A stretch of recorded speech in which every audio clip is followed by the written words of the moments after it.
नमस्कार प्रिय भैयाओं, चलिए वही द्वादशी कला वर्ग विषय इतिहास का अध्याय 1 हड़प्पा सभ्यता, जिसका प्रकरण जो हमारे छोटा सा बिंदु सिंधु सरस्वती सभ्यता के अंदर हड़प्पा सभ्यता का एक छोटा सा बिंदु छूट गया था, उसको आज हम क्लियर करते हैं। उसके बाद हम मोहनजोदड़ो के बारे में भी अध्ययन करेंगे।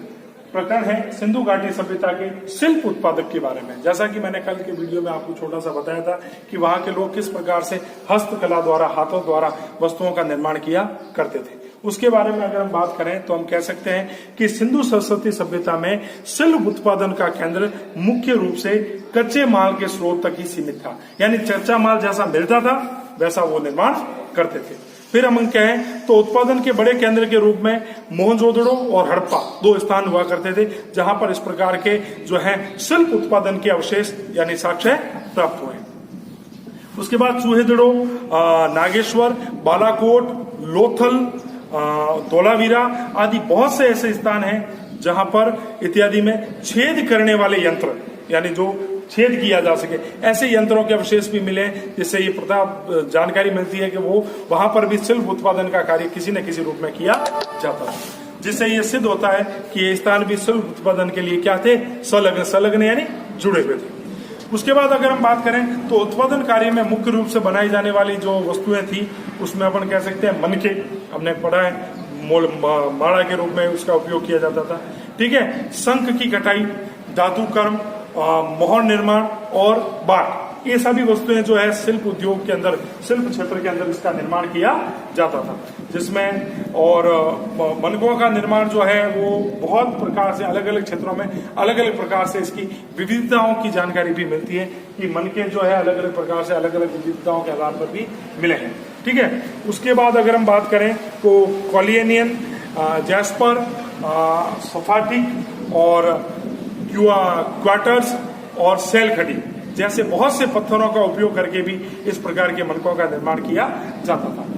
तांबा, कांसा, सोने जैसी धातुओं से या पक्की मिट्टी से, इस प्रकार के पदार्थों से भी जो है मनके बनाए जाते थे, और मनकों का रेखा चित्र और चित्रकारी और सजावट के लिए भी इन मनकों का प्रयोग किया जाता था। सेल खड़ी जो होती थी वो मुलायम पत्थर था जिसको पीस कर जो है नई नई प्रकार की वस्तुओं की, जानवरों की या कोई चित्रण की आकृतियां दी जाती थी, जिसका निर्माण किया जाता था।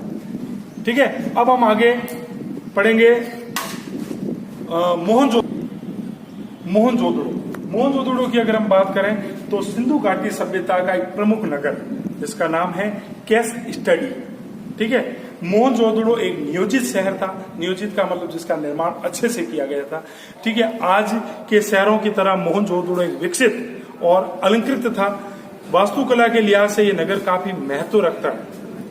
वास्तुकला यानी इसके भवन निर्माण, इसके रहवास, इसकी नालियां, इसके जो है जलाशय, इनकी अगर बात करें तो एक सुव्यवस्थित ढंग से बसाया गया नगर था। यहाँ पर आधुनिक आधारभूत सुविधाएं जैसे शौचालय है, रसोई है, निवास के कक्ष हैं, बाथरूम जिसको अपन कह सकते हैं स्लीपिंग पूल यानी तालाब है, कुंड है, इस प्रकार के कई प्रकार की ऐसी विशेषताओं से युक्त एक सुव्यवस्थित नगर अगर हम कहें तो हम उसको मोहनजोदड़ो जो है इस प्रकार के नगर में संज्ञा दी जा सकती है। मोहनजोदड़ो नगर दो हिस्सों में बना हुआ था। इसके कितने पार्टीशन थे?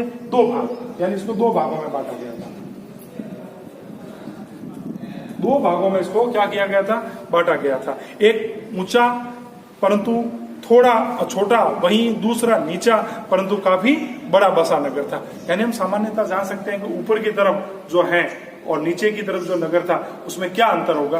तो इसको समझें तो हम कह सकते हैं कि इमारतों का मुख्य रूप से चबूतरों के ऊपर बनाया जाता था, और चबूतरों के निर्माण में कम से कम 40 लाख श्रम दिवस लगाए 40 लाख श्रम दिवस लगा होगा। और पुरातत्वविदों के अनुसार जो है ऊंचाई पर बसे जो स्थान थे वो दुर्ग, और नीचे हिस्से पर बसने वाले जो स्थान थे उनको शहर की संज्ञा दी गई, यानी आम लोग और वहां कबीलों के प्रमुख रहा करते थे।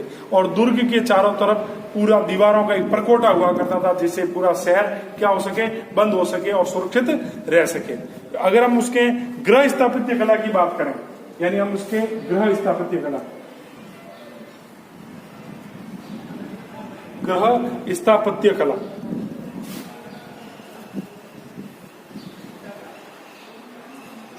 गृह स्थापत्य कला की बात करें तो गृह निर्माण की, यानी मोहनजोदड़ो में भवन मुख्य रूप से पक्की ईंटों से बने होते थे। मोहनजोदड़ो में आवासीय भवन जो थे वो निचले शहर में हमको मिलते हैं, यानी सामान्य जन जहाँ लोग रहा करते थे निचले इस तरह के, वहां पर इस प्रकार के गृह स्थापित यानी घरों का निर्माण जो पक्की ईंटों से हुआ माना जाता है। आवासीय भवनों के बीच एक आंगन भी होता था, जो भवन होते थे, मकान होते थे, उस मकान के अंदर ये जो भूमि है, इस मकान के अंदर यहाँ कक्ष और यहाँ बीच में एक बहुत बड़ा क्या हुआ करता था, आंगन। आंगन का निर्माण भी किया जाता था, ठीक है। और आंगन के चारों ओर तरफ क्या होते थे, कक्ष बने होते थे। इस प्रकार के कक्षों का निर्माण होता था, ये द्वार होता था और ऐसे कक्षों का निर्माण किया जाता था, ठीक है। आंगन के चारों तरफ कक्ष होते थे और कमरों में इस प्रकार से बनाया जाता था कि आंगन के खुले द्वार में सारे कमरों के कक्ष यानी द्वार यानी दरवाजे खोले जा सके। भूमि की तला पर बने कमरों, सड़क के साथ लगने वाली दीवारों पर एक खिड़की ही नहीं थी, जिससे पता चलता था कि हड़प्पा वासी जो थे वो एकांतवास को भी अधिक पसंद करते थे, ठीक है। ये तो था उसके गृह स्थापत्य कला की अगर बात करें। कुछ भवनों में ऊपरी मंजिल पर जाने के लिए सीढ़ियां भी मिली है, ऐसी जानकारी भी प्राप्त हुई है। और प्रत्येक घर में स्नान घर भी मिला है।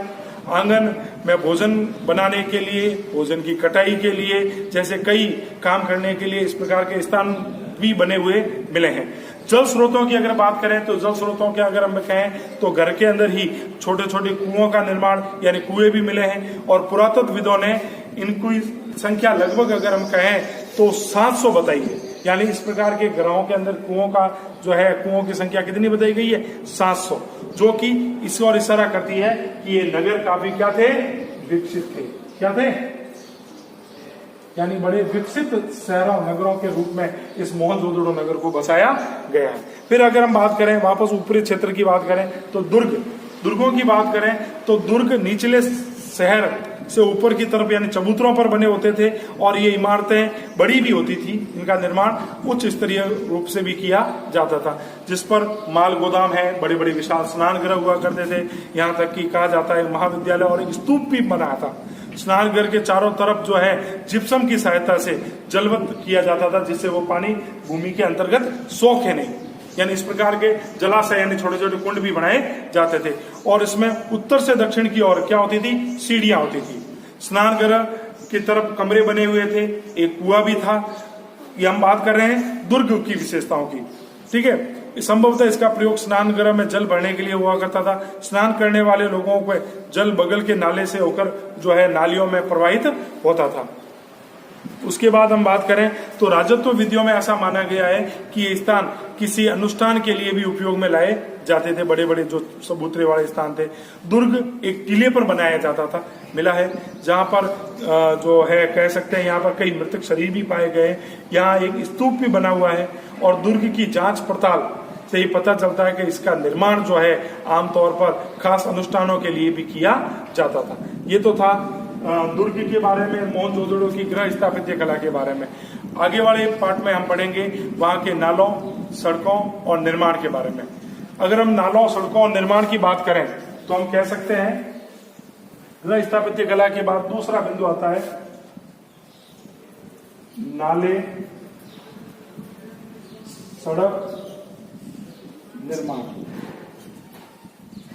नाले और सड़क निर्माण की अगर हम बात करें तो हम कहें कि मोहनजोदड़ो में सबसे बेजोड़ खासियत यही है कि वहां की जल निकासी, वहां की जल निकासी इतनी उत्तम पाई गई है कि वर्तमान की अगर तुलना करें तो उससे भी अच्छा हम मोहनजोदड़ो की जल निकासी की बात कह सकते हैं। नालों का निर्माण किसके द्वारा किया गया? सड़क के साथ साथ नालों का निर्माण किया जाता था। चौड़ी थोड़ी थोड़ी दूरी पर इसमें गाज और कचरे निकालने के लिए एक खुला स्थान भी होता था, खुला सा कुंड होता था, जिससे उस नालों का आने वाला पानी या उसके साथ आने वाला प्रवाहित होने वाला कचरा उस कुंड में जाकर जमा हो, जिससे उस कुंड को सफाई करके उस जल निकासी को सुचारू रूप से जो है प्रारंभ रखा जा सके। सड़कें और जो है गलियों के बीच हमेशा सड़कें और गलियां इस प्रकार से समकोण दिशा में काटती थी आपस में। इस प्रकार के संकेत मिले, ये समकोण दिशा में इस प्रकार की सड़कों का जो है निर्माण हुआ ऐसा माना जाता है, ठीक है। इसमें अपन कह सकते हैं कि खुली सड़कें खुली और चौड़ी होती थी और प्रत्येक भवन में कम से कम एक दीवार पर सड़क का निर्माण के साथ ऐसी लगती हुई ऐसी मानी जाती है। अब आता है सिंधु घाटी की एक प्राचीन सभ्यता का अंत, अगर हम कहें तो इसको हम अगले पार्ट में यानी दूसरे भाग में पढ़ने का प्रयास करेंगे। धन्यवाद।